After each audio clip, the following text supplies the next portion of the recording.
புரியுது. அவ உங்க வீட்டுக்கு வந்து வாழணும்னு நீங்க ஆசைப்படுறீங்க. ஆனா இப்ப இதை விட்டா உங்களுக்கு வேற ஆப்ஷனே கிடையாது. நீங்க ரத்னா கூட சேர்ந்து ஒன்னா வாழணும், அவ்வளவுதானே? அது எங்கேயா இருந்தா என்ன, நீங்க தான் இந்த வீட்டுக்கு வந்தாகணும். உங்களுக்கு ஓகேவா? Okay okay sister, okay, double okay, triple okay sister. அதானே, எங்க வாழ்ந்தா என்ன, என்னோட ராணி எங்க இருக்காளோ அதானே என்னோட ராஜ்யம். நான் கட்டாயம் வர்றேன் சிஸ்டர். பேசுறதெல்லாம் நல்லா தான் பேசுறீங்க, ஆனா அதே மாதிரி நடந்துக்கணும் வெங்கடேஷ்.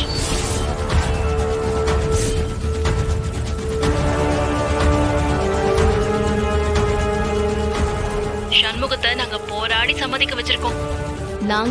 நானும் முத்துப்பாண்டியும். புரியுது சிஸ்டர்.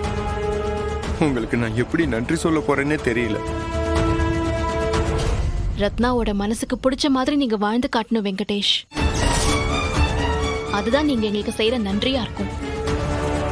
நிச்சயமா ரத்னாவை நல்லபடியா வச்சுக்குவீங்கல்ல? ஏன் சிஸ்டர், அவ எனக்கு கிடைக்காம கிடைச்ச பொக்கிஷம்.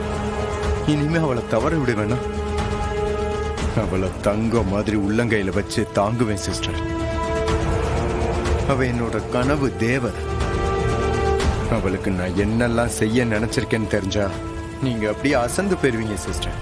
பரவாயில்லையே, ஆல்ரெடி பெரிய பிளான்லாம் பண்ணி வச்சிருக்கீங்க போல. சிம்பிள் பிளான் தான் சிஸ்டர்.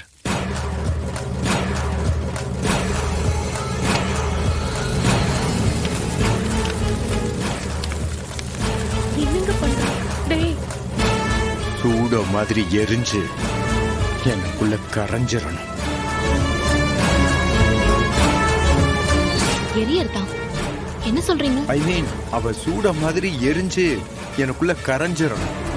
அதத்தான் சிஸ்டர் உங்ககிட்ட சொன்னேன். என்னாச்சு வெங்கடேஷ்? அது ஒண்ணும் இல்ல சிஸ்டர். ரத்னாவை பத்தி பேசினதுல என்ன நான் மறந்துட்டேன். வீட்டுல போகிக்கு பழசெல்லாம் எரிச்சிட்டு இருந்தாங்க, கையில சூடு பட்டுருச்சு. சரி, ரொம்ப நல்லது. நாங்களும் இங்க போகி தான் கொண்டாடிட்டு இருக்கோம். உங்க மனசுல இருக்கே பழைய அழுக்கு, அதையும் சேர்த்து எரிச்சிருங்க, சரியா? புது வாழ்க்கையை தொடங்குங்க.